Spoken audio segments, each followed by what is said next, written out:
জীবনে চলার পথে যত কষ্টই হোক, যত যন্ত্রণায় আসুক, জীবন কখনোই থেমে থাকে না।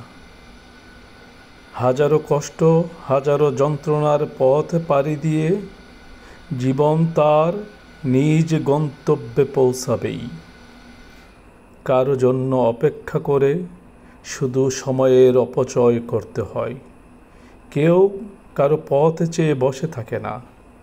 জীবন থেকে যে চলে যায় তার যেমন জীবন চলে, জীবন থেকে যে কাউকে হারায় তারও জীবন চলে। শুধু মাঝখানে থেকে যায় কিছু স্মৃতি, কিছু ক্ষত আর কিছু কথা, যা জীবনের ইতিহাসকে হয়তো কখনো ধন্য করে, কখনো কলঙ্কিত করে।